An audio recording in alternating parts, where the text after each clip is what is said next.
결론에 대해서 이제 재판부가 무조건 옳다는 건 아니고 비판과 어떤 논의에 열려 있다 이런 취지로 얘기를 했더라고요. 그런데 저는 조금 무책임한 게 아닌가 이런 생각이 좀 들었어요. 왜냐하면은 재판부에서 뭔가 결론을 내려줘야 될 입장에서 논의와 비판에 열려 있다 이렇게 하는 게 과연 맞는 것인가?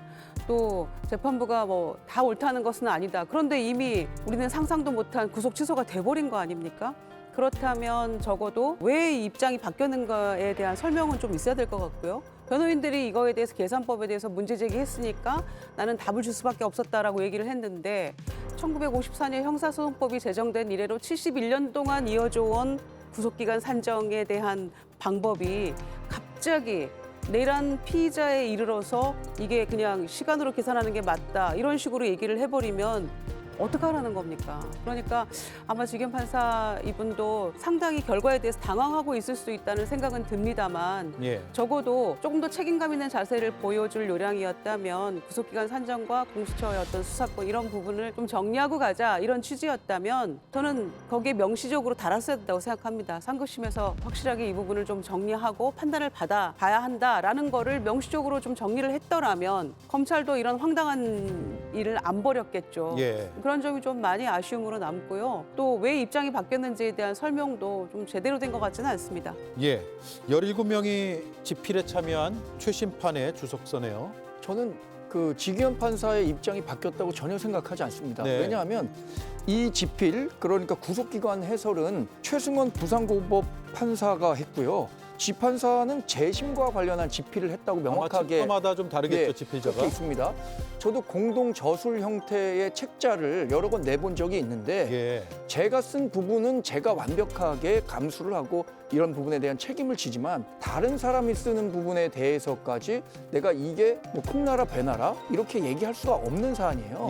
그러니까 이 최승원 판사가 해석한 부분에 대해서 지기현 판사가 설령 다른 생각을 갖고 있다고 하더라도 그때 당시에 적극적으로 의사를 표명했을까? 자신이 이렇게 직면한 문제가 아님에도 불구하고 다른 판사의 의견에 대해서 다른 의견을 내지 않았을 가능성이 크다고 생각합니다. 그래서 지기현 판사가 얘기한 게 이번에 처음으로 변호인단에서 문제를 제기해서 본인이 스스로 답을 냈다고 하는 거잖아요. 저는 지기현 판사가 자신이 갖고 있는 법률과 양심에 따라서 이 판단을 했다면 전혀 문제가 될 게 없다고 생각합니다. 이게 윤석열 대통령이 피고인이 아니라 다른 사람이 이 사안과 관련해서 문제를 제기했고 지기현 판사도 똑같은 결론을 냈을 것이라고 저는 믿고 있습니다. 이 주석서라는 게 뭐예요? 아니 이게 그 주석서라는 게 그야말로 해설서죠. 법 조문대로 조문을 놓고 이제 자세히 해설해 주는 책인데 지기현 판사가 법률에 따라서 결정을 했다고 하면 이런 결정을 할 수가 없습니다. 기본적으로. 주석서의 내용이 왜 구속기간과 관련해서는 그러니까 날짜로 계산하도록 되어 있냐면 책 내용을 왜 그렇게 기재를 했냐. 법 조문이 그렇게 돼 있어요.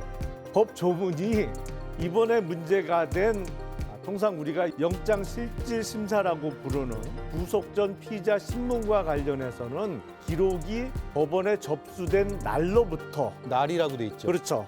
기록이 검찰에 반환된 날까지 이렇게 날로 법조문에 규정이 되어 있어요.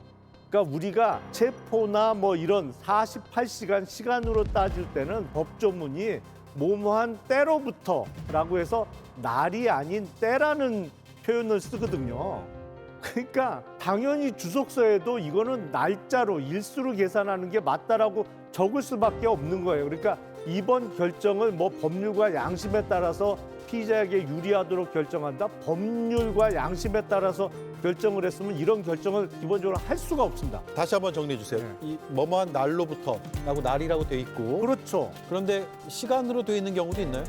시간으로 계산할 때는 뭐뭐한 때로부터라는 때라는 표현을 씁니다. 그게 형사소송법에도 때라는 표현이 있어요. 우리가 그러니까 체포를 하면 48시간을 데리고 있을 수가 있잖아요. 구속영장 청구 여부를 결정하기 전까지. 그때는 때라는 표현을 쓰거든요. 그러니까 법 조문에 이건 명확하게 기록이 법원에 접수된 날로부터 반환되는 날까지라고 돼 있기 때문에 당연히 일수로 그러니까 날짜 수로 계산하도록 주석서에 적혀 있을 수밖에 없는 거예요. 근데 이 법 조문과는 다른 정말 법을 새롭게 만드는 수준의 입법 수준의 해석을 이번에 재판부가 한 거고 네. 그거를 검찰이 즉시 항고를 해서 받아들이질 않고 그냥 항고를 포기하면서 그 결정이 굳어진 건데 제가 법조인 된 지가 만 30년이 좀 넘었습니다. 그중에 15년은 검사로 재직하고 국회에 있었던 기간 빼고는 나머지는 변호사로 근무를 하고 있는데 이번에 법원의 결정과 검찰의 즉시 항고 포기는 도저히 이해할 수가 없습니다.